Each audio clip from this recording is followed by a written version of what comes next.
your host, Lonnie Clark. We stand together and accept that we now live in a world transformed by Fukushima.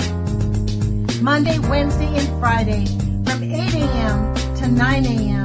Pacific Standard Time here on UCY.TV radio. We relentlessly engage every ear that listens. We expose and confront the complete lack of accountability for the nuclear industry.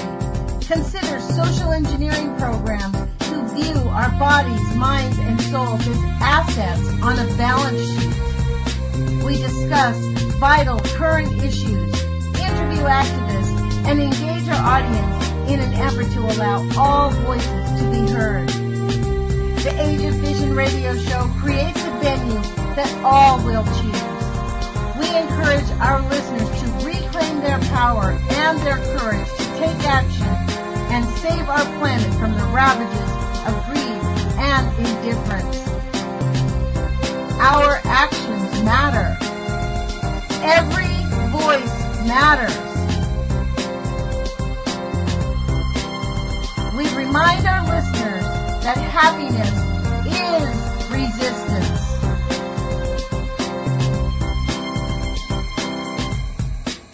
Love is greater than fear.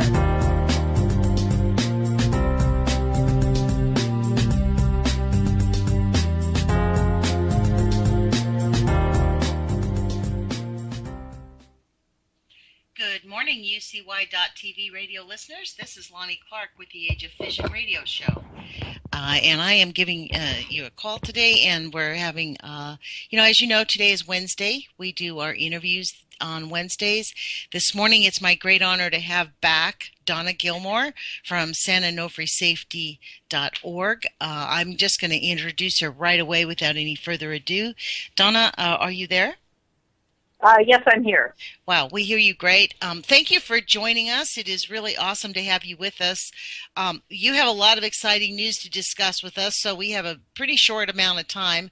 I'd like to have us get right into it. For our listeners who are not familiar with Donna Gilmore, she really is really a great role model for all of us. She has actively been engaged for only the last few years and has made a dramatic change in how the San Onofre shutdown is happening and the issues that are coming to the forefront because of Donna's efforts, because of Donna's research. The Department of Energy, the Coastal Commission in California, they're all slowing the train down and doing things a little bit different because Donna has done her homework and is diligent in her attitude. So, Donna, I can't tell you how much I admire you, and I really am grateful that you've joined our show again. Welcome. Thanks for having me. We need to get this information out because the major media doesn't cover it. So not at all. So this is critical information. Let me start. I'll start with Hanford, Washington, that has is in charge.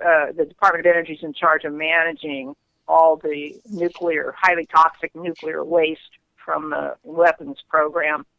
And they've been doing a terrible job. A recent report of leaking waste tanks again. And I decided to investigate that further and find out why does this keep happening. And I learned that they're in these tanks. They're a thin carbon steel, less than half an inch in some places. So, of course, it's going to corrode. I mean, and they have no way to inspect before it leaks. Wow. The Department of Energy is doing a horrible job of managing the waste. Other countries use 10 to 20 inch thick metal, and they have the ability to monitor prior to any releases happening so they can mitigate any potential problems. The United States is doing a terrible job of managing the waste. And now the Department of Energy wants to take the canisters that are currently stored around the United States. There's about 2,000 of these, each holding a Chernobyl's worth of cesium, one of the most deadly radionuclides known to mankind. Now they want to manage that, and given their track record of leaking waste at about every facility they manage, that's the last thing we want to happen. The existing canisters, most are only half-inch thick. They're subject to cracking. Once a crack starts in one of these canisters, it will continue to grow on its own until we have a radiation release. Wow. And the NRC admits they can't inspect the canisters to know if they're cracking. The manufacturer of the canisters admits you can't repair them, even if you could find the crack. What? Yes. We have on video. The Dr. Chris Singh, the president and CEO of Holtec, admitting, he said, even if you could find the cracks, even a microscopic crack, through-wall crack, will release millions of curies of radiation. And in the face of that, if you could even find a way robotically to repair a crack, it's really not feasible because a repair will introduce another area for corrosion and cracking.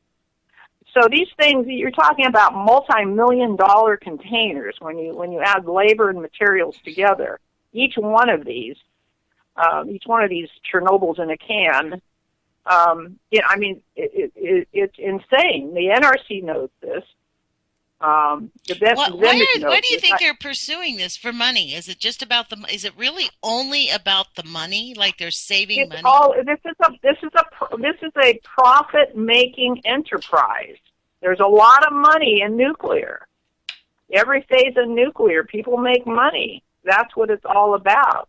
Wow. And the Nuclear Regulatory Commission, who is supposed to be protecting our safety, they've been captured by the nuclear industry.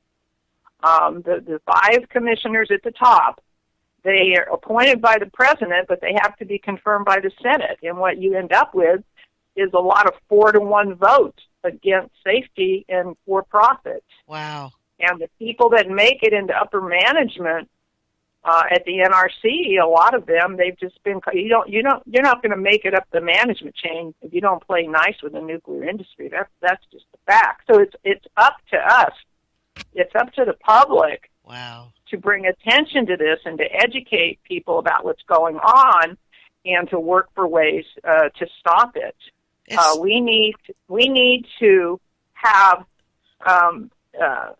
in Germany and in other countries, they use thick containers, 10 to 20 inches thick, that can be inspected, that can be maintained, that can be repaired, that have early warning monitoring, so you have time to fix any issues before there's a leak.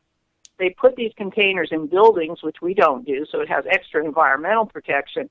I mean, it's just night and day. I mean, it's like, we're a third world country when it comes to this kind of stuff. But the NRC refuses to raise their standards. Because it costs money? Because it's going to force the license?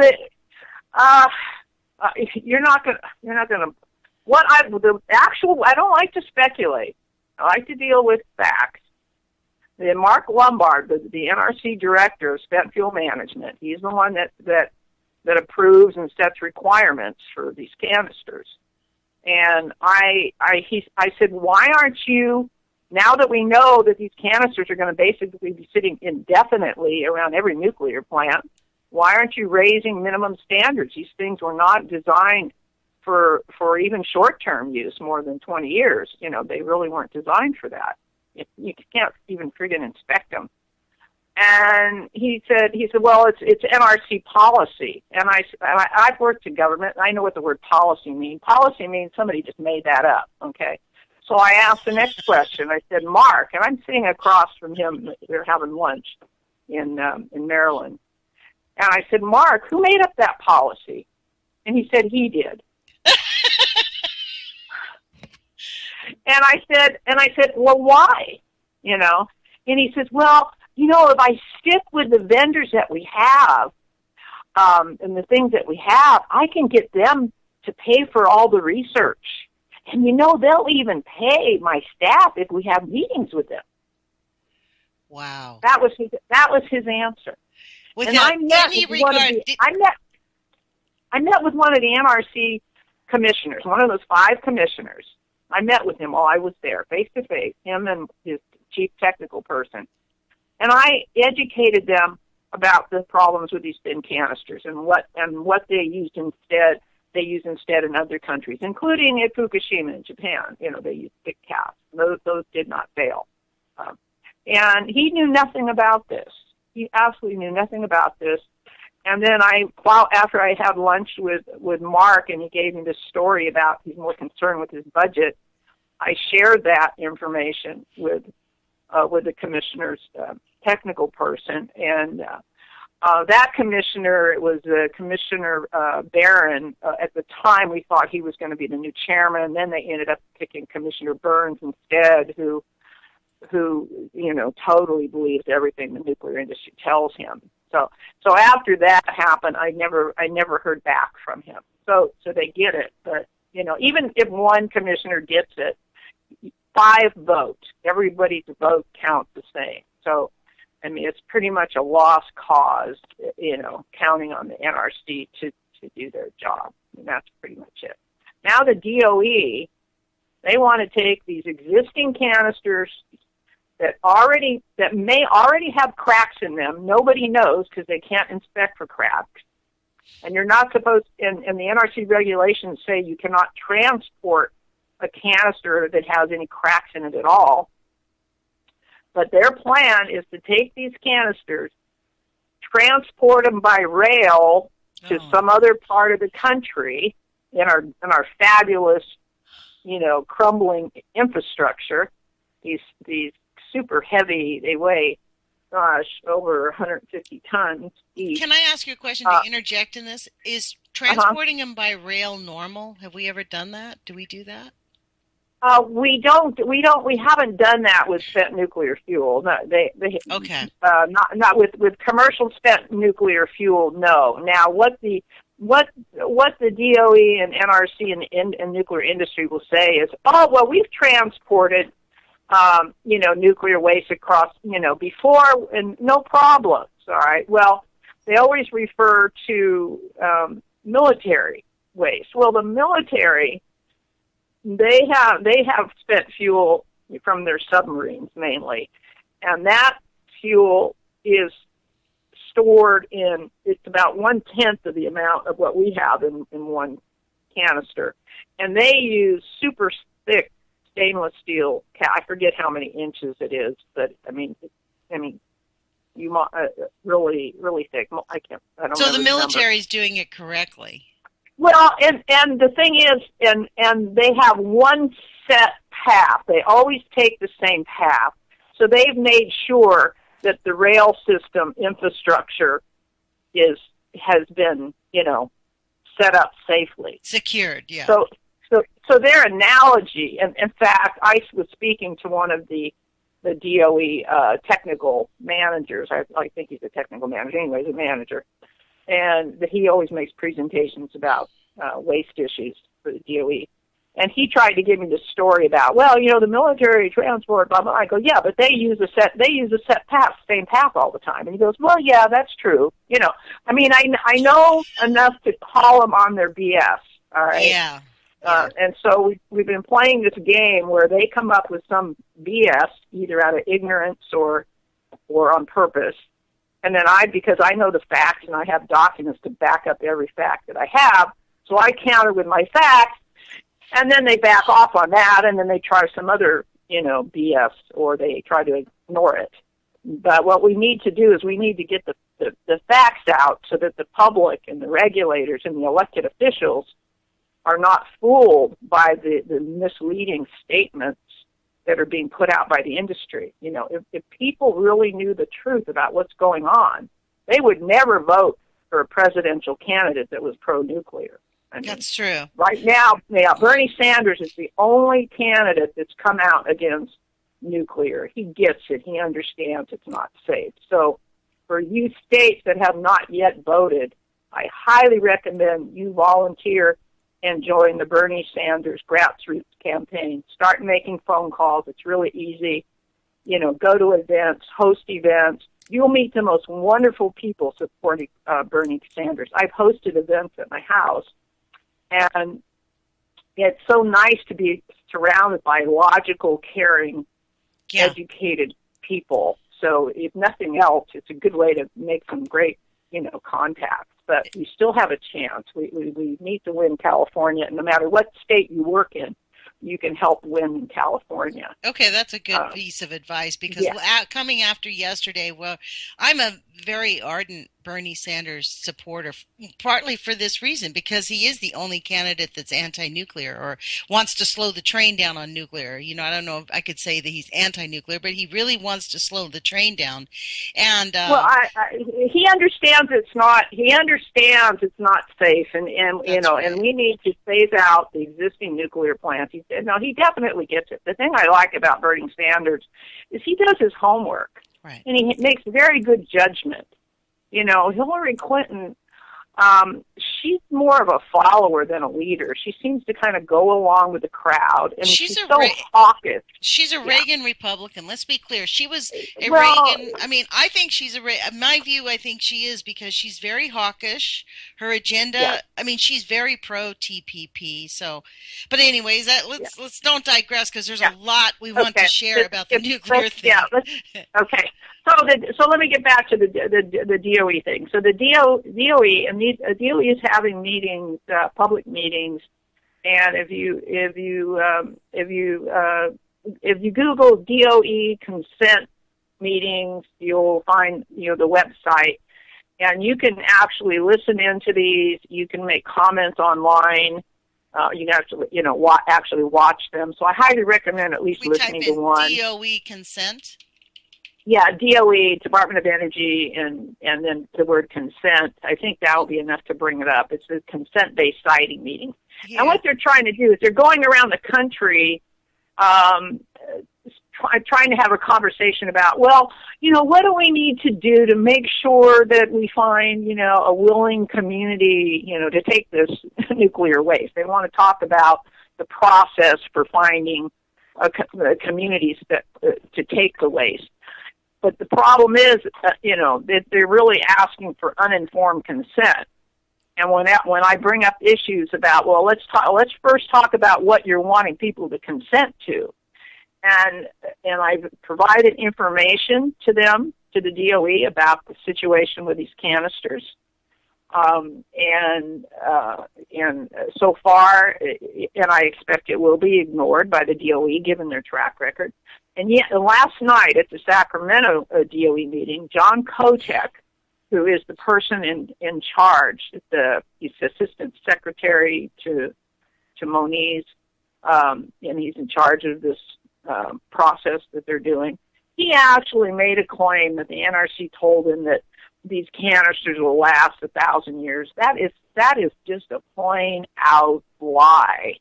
I mean, the NRC doesn't even tell me that, and they have no written documents anywhere that say such a thing. So he's ignoring reality, and it's people like him that are probably informing the president, informing the Secretary of the DOE. The people that are in those kind of positions, like John Kotek, they're basically lying and misinforming the decision makers. They're lying to Congress. They're lying to the president and his staff. I do not believe, when I talk to legislative offices, federal, state, local, they're totally ignorant of the truth. That's true. And that's our big challenge. So don't assume your elected officials understand the truth about the canisters or the reactors, and you don't want to go with a problem without a solution. That's how you get your way, if you're going to get your way at all. And this, it's an uphill battle, but we have to eventually prevail for or will be destroyed. Well, on these DOE sighting, consent-based sightings, do go to the website, to Google, and type in DOE consent-based sighting, SITING. There are, 5 coming up, one in Denver, Colorado on May 24th, Boston, Massachusetts on June 2nd, Tempe, Arizona, June 23, Boise, Idaho, July 24th, Minneapolis, Minnesota on July 21. So there's plenty of opportunity for any of our listeners to participate in this, and please do actively get engaged. Well, now here's the thing you need to understand about these meetings. These meetings are there so that the DOE can go to Congress and say, "Hey, give me some money to build one of these storage facilities." Yes, we've done public outreach. So this is just a check mark for the DOE. However, we need to take over those meetings, right, and use them as a way to inform the public and the media and the elected officials about the truth about how waste is being stored in this country, and even how the it's decision makers. Right. So what I recommend, I wouldn't spend a lot of money going to one of these events. It's not worth it. Okay, but if you live close to one of these, go, but bring up the issues about the waste. I have handouts, talking points, documents right on my homepage of San Onofre Safety about the waste issue. And give your website again. SanOnofreSafety.org. That's SANONOFRE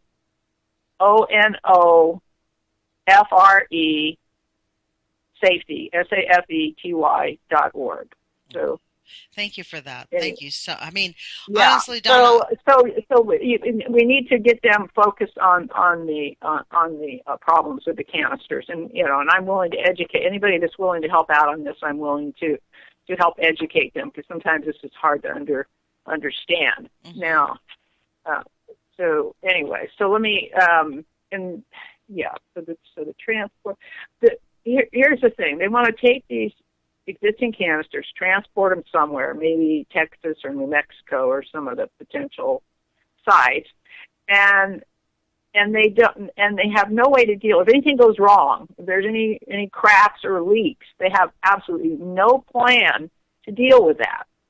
And there is a potential that if air gets inside these canisters, we could actually have an explosion.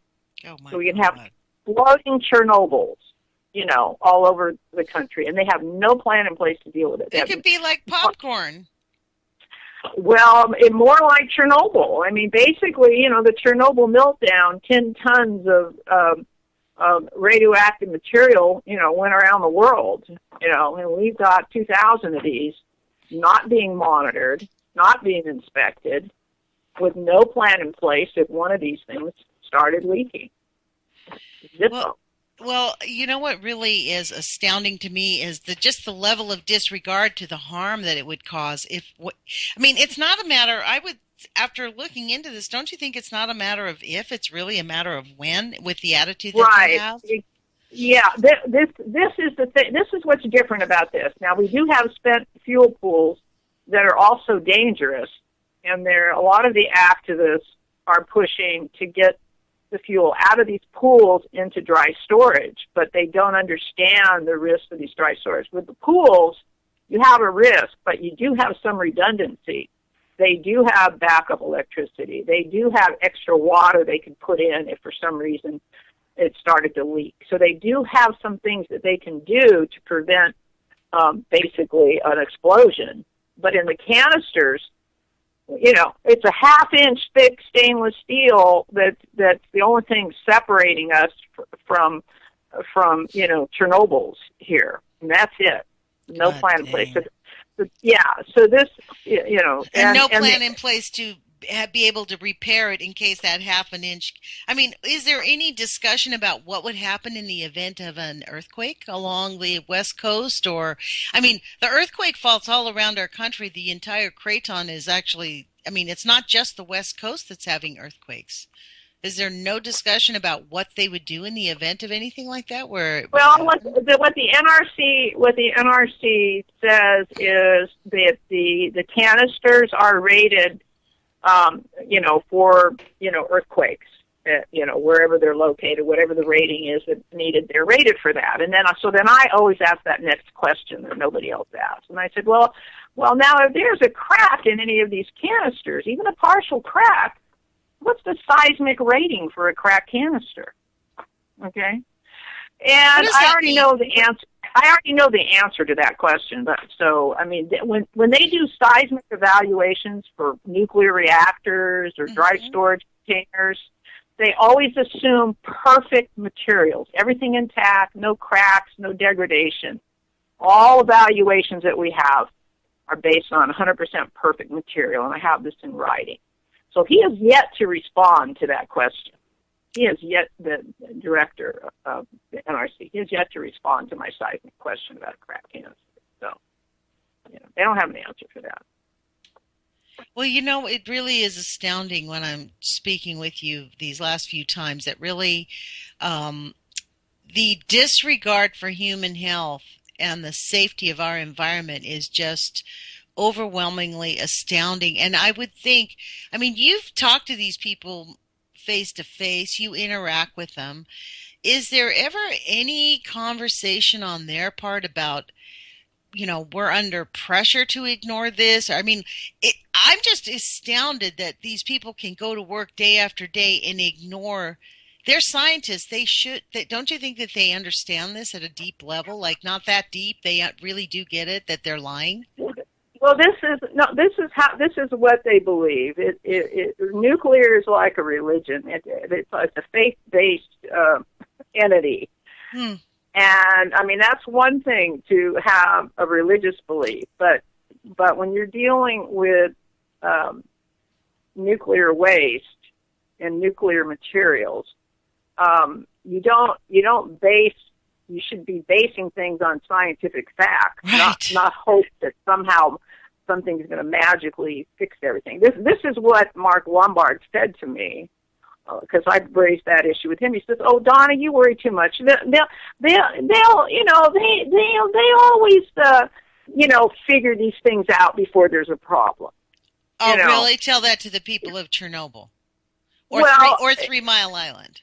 Well, I brought up the Hanford. I said, well, you got leaks in Hanford.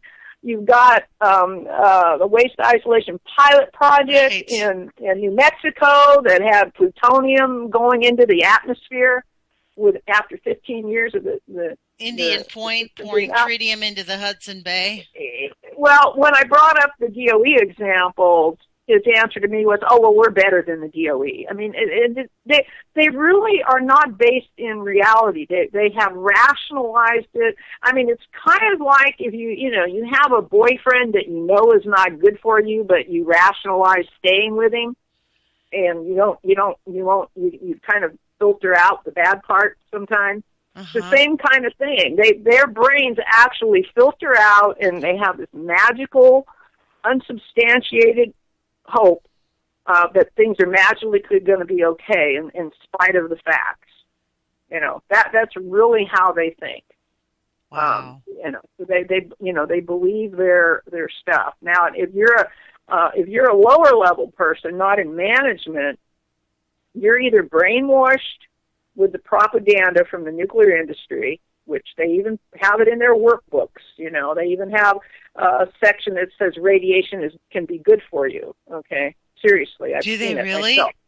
Yes, they do. I saw the operator's manual. One of the employees at San Onofre showed me his operation training manual, and they talked about some building in Taiwan or some other country that people live longer in that building, even though it had this high radiation level or something like that. It's just crazy stuff. That's despicable. But they believe it.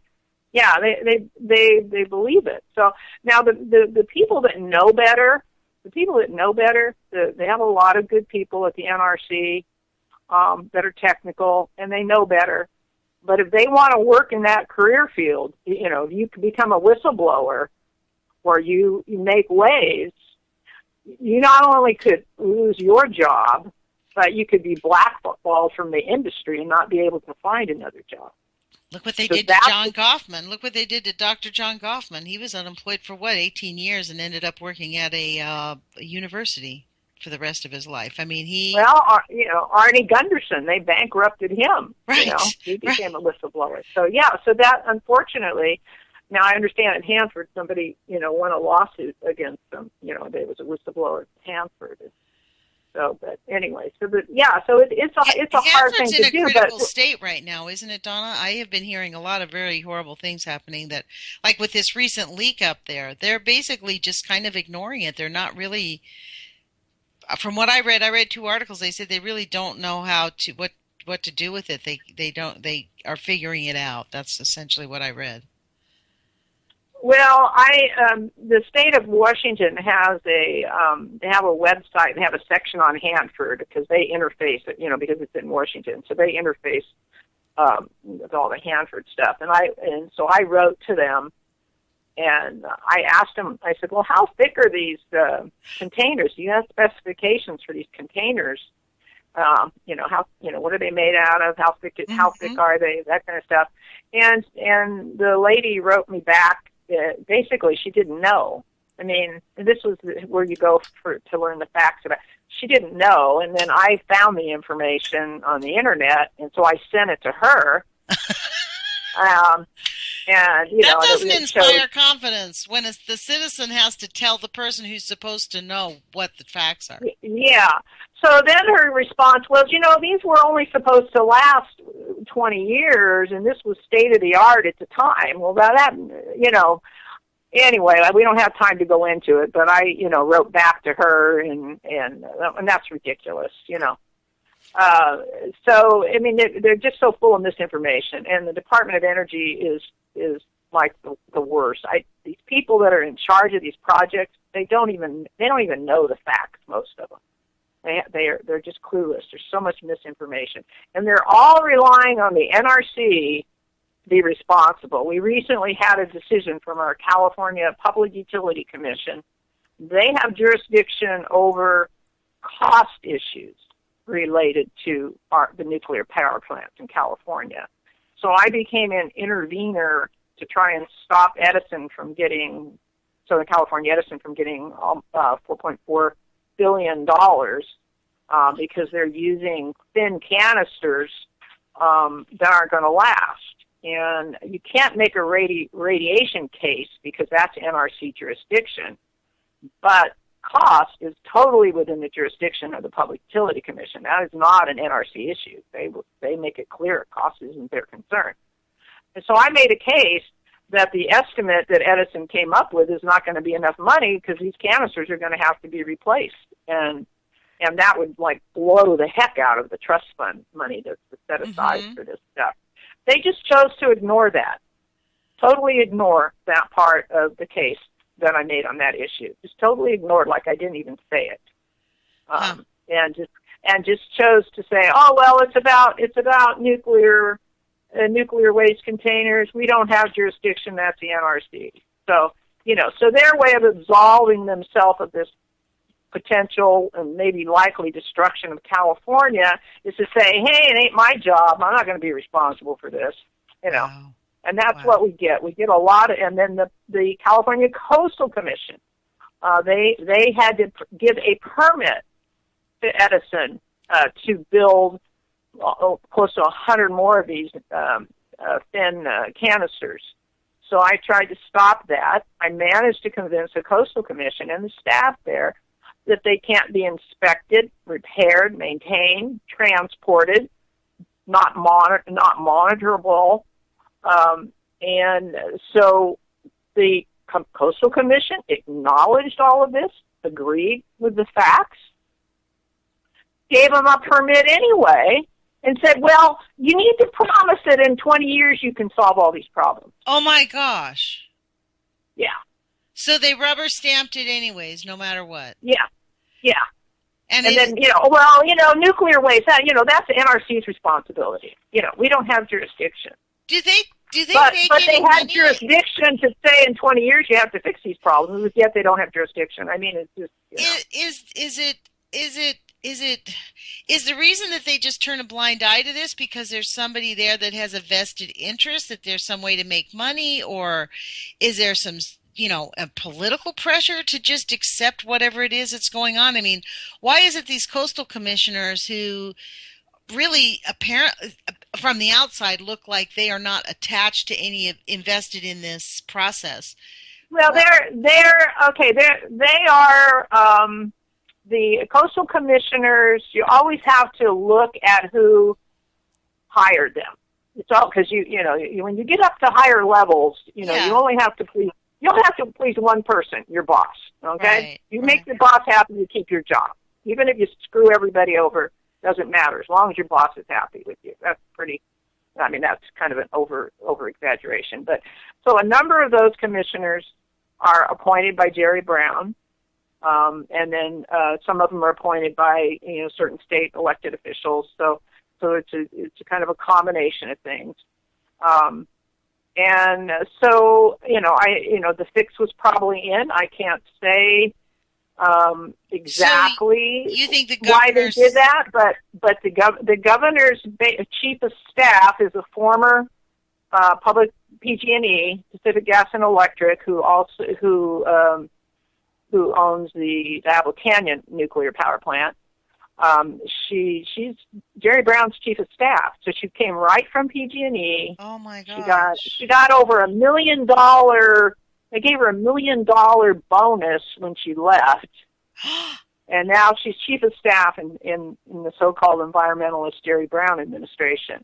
What happened? So, that's a stun. Isn't this the same Jerry Moonbeam Brown or something? They used to make fun of him because he was just considered way out there. I mean, what happened to him? Yeah, bottom line, you have to, with politicians, you need to go by their actions and not what they say. Right. So sometimes if you dig deep enough, you'll find out the real reasons why they do things. Sometimes you will never find out why. But you need to look at their actions and not their press releases. So, we could do a whole session on that. But so you have a combination of, first off, you have utilities and the nuclear industry and even the NRC misleading the elected officials about the facts and the regulators about the facts. You have that level. They have their own experts that, unfortunately, are not really independent or knowledgeable on these issues that advise them. So they're getting bad information, and then try and win an election if you've got these huge utility companies and nuclear industry on the other side. Try winning an election, with all the money they throw at things. Well, we're seeing what happened. I mean, look at Hillary Clinton. I mean, she scrubbed the voter rolls. The DNC scrubbed the voter rolls in New York and in Arizona. I personally know people who were registered as Republicans when they had a card that said they were registered Democrats. They got to the election polls and it said, no, you're a registered Republican. You can only vote for the Republicans.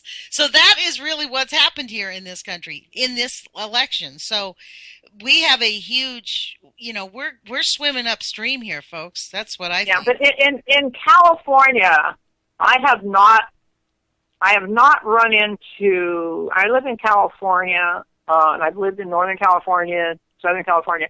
I have not run into any voter corruption or heard about any voter corruption in California, and we have a huge amount of delegates here. So I mean, it's still possible. We need a slam. We need everybody to focus on turning California, and the more we can do it, the more we have a real shot of stopping Hillary from getting enough delegates. So we need to do the phone banking. It can really change. We really have to volunteer for the phone banking to get the vote. Yeah, we need to not just sit and bitch. All right, we need to do something, and this is one thing we can do. And if we do this, it will send a message to all the. If we can get Bernie nominated or getting California, that's going to send a message to these other elected officials of what side of the issue they need to be on. And when is the primary in California?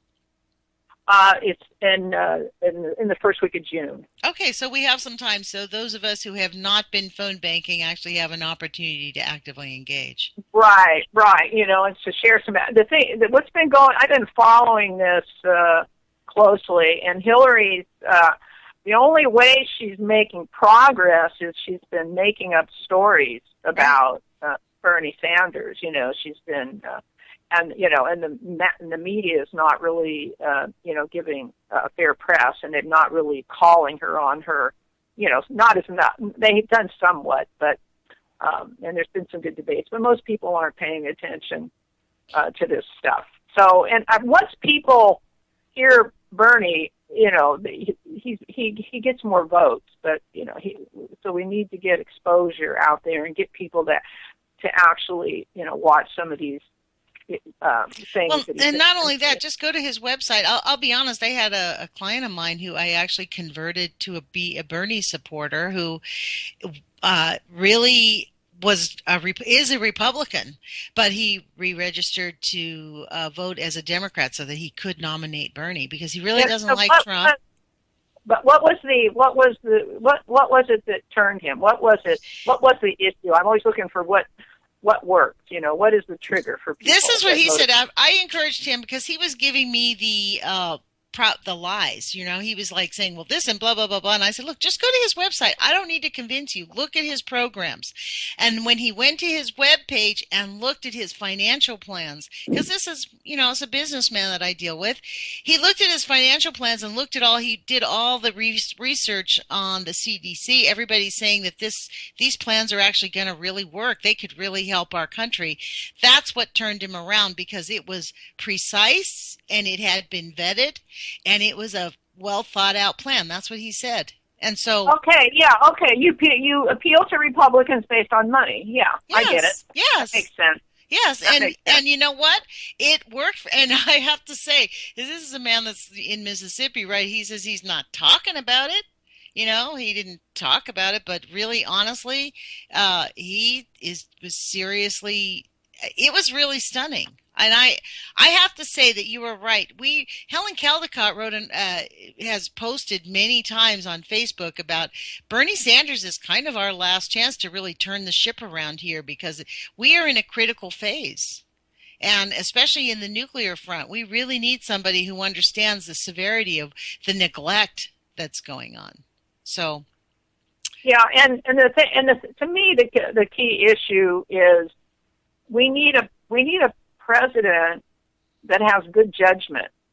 Yes. When you vote for the Iraq war, you don't get a do-over. When you make that decision, you don't get a do-over.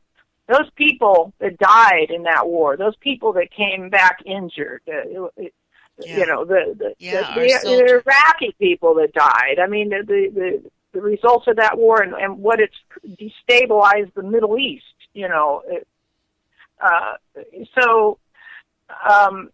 So you don't get a do-over, so it's important you pick somebody that has good judgment. Yeah. Well, I'll be honest, she scares me. I actually find her quite frightening, like her attitude towards the TPP. So I'm definitely a very adamant Bernie supporter. Yeah, I think she's a bit gullible and she's very hawkish. So, I mean, this is a woman that, supported Barry Goldwater, who was against the equal rights, Mm-hmm. So, you got to go by her actions. So, but I think we're out of our hour, aren't we? Right. Well, we have about 15 minutes left. Let's discuss a little bit about, before I let you go. Let's really highlight your fabulous webpage that you have. That is there. Really, you have built it as a tool for other activists, and I would really encourage all of our listeners to visit your website, because you put in a lot of effort to make it really work for other people. So why don't you explain how your website is set up and the information that people can use to actually actively engage?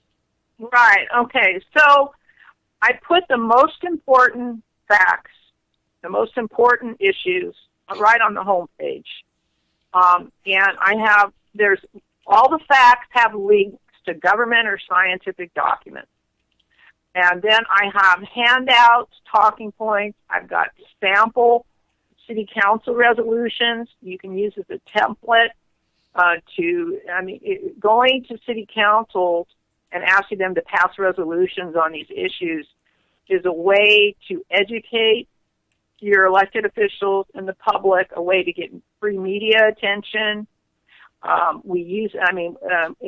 of the fight to shut down San Onofre, which we won that fight, a big part of it was doing this city council outreach, and we have the city councils wrote letters to federal elected officials. Senator Boxer used those letters from the cities to help lobby in her efforts, at the Capitol to see that there was, your registered voters care about this, to show that people did really care about these issues. So, yeah. So there's a lot of tools there. These are tools that have worked to help shut San Onofre. So hopefully they can, help in, for whatever people's cause are, reactors. Oh, here's another thing. They're planning to renew, the NRC has never met a reactor that they didn't think was good enough to renew the license for. And I listened into some NRC meetings where they're talking about, metals degrading, materials degrading, because these things are only designed for a 40-year lifespan, and a lot of them haven't even made it that far. There's a lot of areas of the nuclear plants that they have no way to inspect. And wow. The NRC, well. Uh-oh. I think we lost Donna Gilmore. Donna, are you there? Wow. Well, she's gone. I don't think she's there. The phone didn't look like it dropped, but it sure doesn't sound like she's there. So I am sorry about that, listeners. I really apologize for this. Something happened with the phone call. Let me see if I can give her a quick call back so that we can at least bid adieu in a proper way. So let me see if I can dial this phone number, and we'll just make a little bit of an effort. Before the phone call, I actually neglected to give her the call-in number, so she probably wouldn't know how to get in touch with us. So let me give her a call right back. We've got about 5 minutes left. Let's see what happens. Let's see if we can get her back on the line. So we've got maybe 10 minutes. Please leave a message after the beep. Nope, Thanks. no can do. So we will, let me see if we can try it again. Let me try it again one more time and see what happens. Let's see. We'll give it the all-American try. How about that? This is pretty stunning, all the information that she is providing us. I do have to say, it is really amazing. Hopefully we can connect. Oh.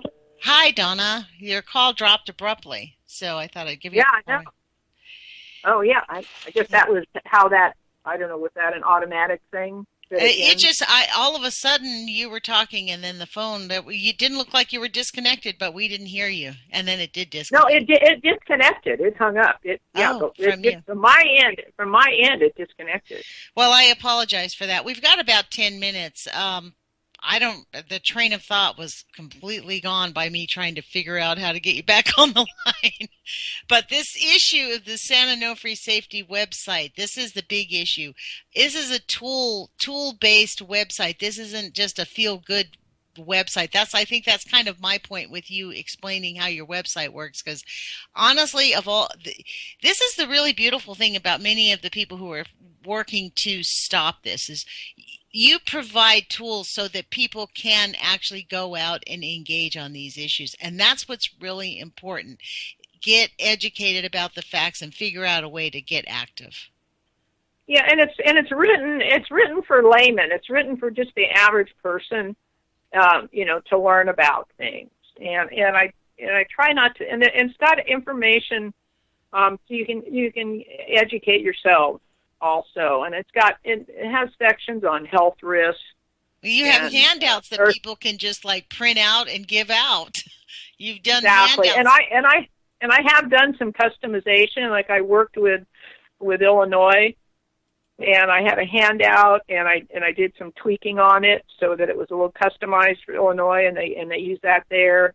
They even had me talk to some of their Senate staff and that kind of thing. So So I've actually kind of helped some others do that. So, and I've got an inventory of, if you want to know how much waste is currently in your state, I have a DOE inventory database, and I've made some handouts based on that, letting people know how much waste they have, what kind of containers it's in. And where would people on your Facebook page, on the web page, santanofresafety.org, where would people find that? Well, I would start by reading the homepage. That's where I would start, because a lot of those things are linked there. I link key handouts right on the homepage. I'm trying to there's make it really 4 or easy. 5 of them. You got, like, let's see, 1, 2, 3, 4 handouts that you've made that are really quite technical but easy to read. They're quite and then I have a handout section, so there's more on the handouts page. I have a cities section there that has sample letters and sample resolutions. So so it's kind of self-serve. So you have a handout page, and then where's the ones that would be sample letters? Is that under options? I think it's under cities. Okay. Under cities, it gives city handouts and things. Options are okay. Options are these are the reasons that we don't need to have nuclear power. Those are your options, your energy options, and it deals with energy efficiency. It deals with this myth that the nuclear plant, the utilities will scare people thinking, oh gosh, if this plant shut down, we'd have blackouts and all that kind of thing. So it tries to dispel some of that and gives other kinds of information. Energy efficiency, there's just a whole slew of things under that option section. So, Donna, I cannot thank you enough for this webpage. As we're talking, and I'm glad we devoted some time to this, because this is a really extensive, under your handouts section, you have handouts, city council handouts, school handouts, BGNFC presentation, and members only. And I honestly appreciate the fact that you have targeted these handouts for the specific market, because that is a big issue. We really need to understand when we discuss things with people, our audience, who we're talking to. And it's important, and I focus group everywhere. If I'm standing in line at the grocery store, at a doctor's appointment, wherever, and I focus group and to see what hits people, just the average person. The Chernobyl in a can, when they realize that each of these waste containers contain a Chernobyl's worth of radiation, they get it. Everybody gets it, even if they don't know how to spell the word nuclear. So that's a biggie. You try and talk in curies, nobody knows what the heck a curie is. So it's important. And the fact that you have we use thin canisters where the rest of the world is using thick wall cans. That focus group really well.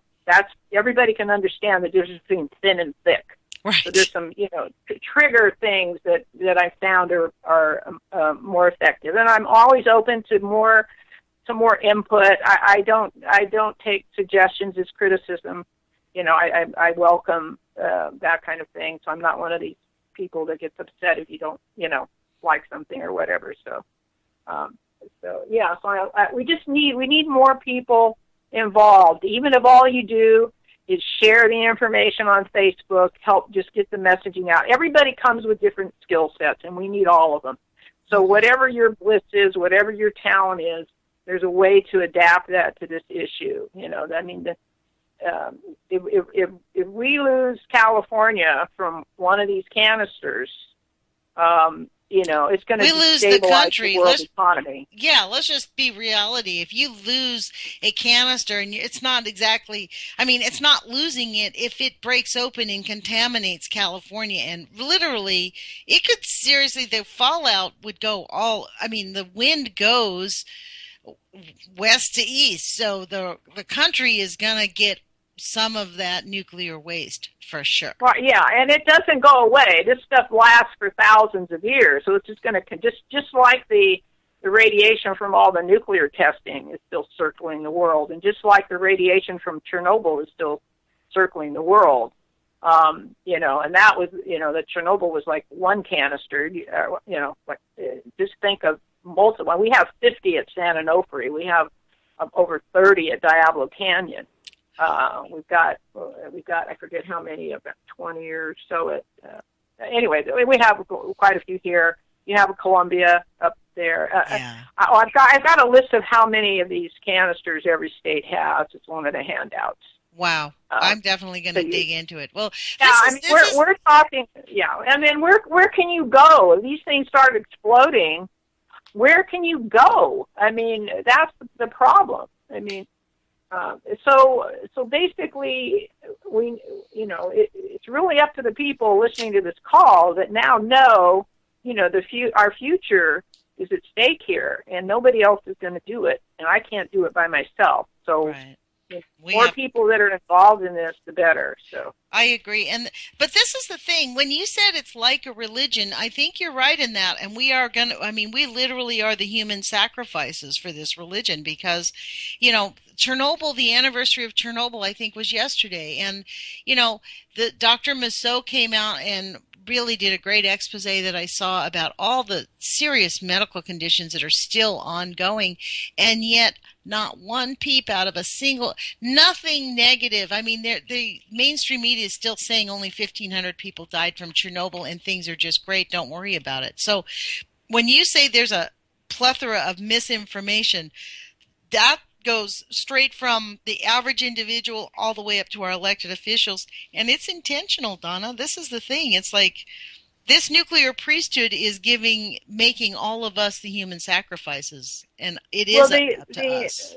The mass media, our major media, they're all owned by companies that have a vested interest in making nuclear work. So that even if you did have a good reporter, things get, stopped before they get on the air. So we have to use the internet. We have to use our social media. We have to use our grassroots effort to truly educate people on this issue. And yes. What a better time than if you get involved in a Bernie event, you have these well-educated people that you can educate them about this issue. These are active people. Yeah, So I think we need to leverage this Bernie Sanders grassroots effort to educate people, so that you can print handouts from the website, bring it to meetings. You don't want to interrupt the calling. Yeah, so this is what I've done, so we've been able to get more people, involved in this. Not enough, but. That is the number one issue that most of us, anybody who's paid attention to it, is really people just honestly don't know. They really don't know at all, and they have been misinformed on the facts. And so what little they do know is not actually accurate. So right, and the difference that separates what I do versus other activists is I give you facts from the NRC.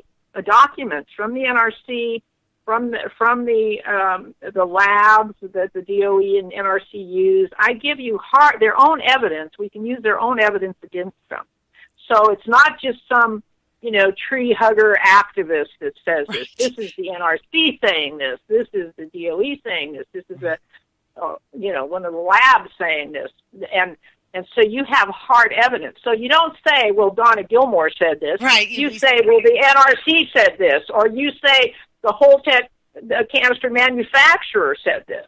Right. And then the proof is on the website. I mean, we managed to get the president of Holtec on video at an Edison public meeting saying those things that I said earlier. We managed to get the NRC director, Mark Lombard, at the Coastal Commission admitting inspecting these canisters is not a now thing, Wow. Well, so Donna, look, we have about 15 seconds left. I'm glad I called you back. That's valuable information. I hope you'll join us again. It's been really awesome. Thank you for joining us. I really appreciate it. Okay. Thank you for sharing. Thank you, guys. Thank you, Donna. Put your courage feet on. Take action, you guys. Go to her website. We'll talk to you again on Friday.